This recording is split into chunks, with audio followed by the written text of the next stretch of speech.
18 दिन के युद्ध ने द्रौपदी की उम्र को लगभग 80 वर्ष जैसा कर दिया था। शारीरिक रूप से भी और मानसिक रूप से भी शहर में चारों तरफ विधवाओं का बाहुल्य था। पुरुष इक्का दुक्का ही दिखाई पड़ता था।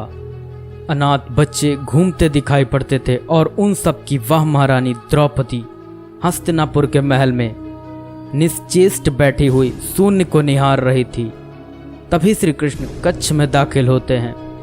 द्रौपदी कृष्ण को देखते ही दौड़कर उनसे लिपट जाती हैं। कृष्ण द्रौपदी के सिर को सहलाते रहते हैं और रोने देते हैं। थोड़ी देर में कृष्ण द्रौपदी को खुद से अलग करके समीप के पलंग पर बैठा देते हैं। द्रौपदी ने कहा, यह क्या हो गया सखा, ऐसा तो मैंने नहीं सोचा था। कृष्ण ने कहा, नियति बहुत क्रूर होती है पांचाली, वह हमारे सोचने के अनुरूप नहीं चलती, वह हमारे कर्मों को परिणामों में बदल देती है।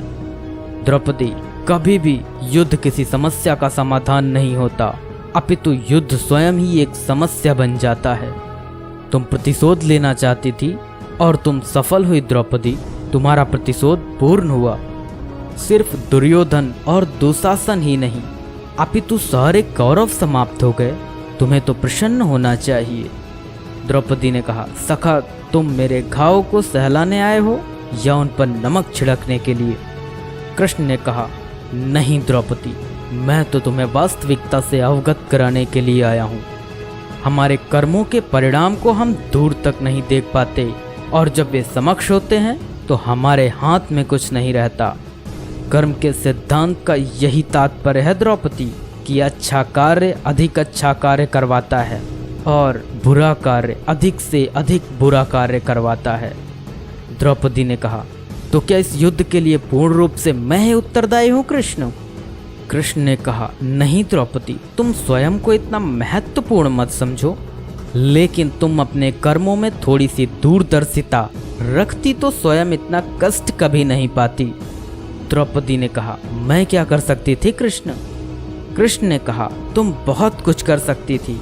जरा स्मरण करो द्रौपदी, युद्ध के पूर्व जब मैं शांति का प्रस्ताव लेकर हस्तिनापुर जा रहा था, तब तुमने मुझसे कहा था, मैं हवन कुंड से उत्पन्न हुई द्रौपदी हूँ, महाराजा द्रुपद की पुत्री हूँ, महावीर धृष्टद्युम्न की बहन हूँ, 5 महारथियों की पत्नी हूँ और 5 महारथियों की माता हूँ, इसलिए मुझे शांति नहीं केशव, युद्ध चाहिए।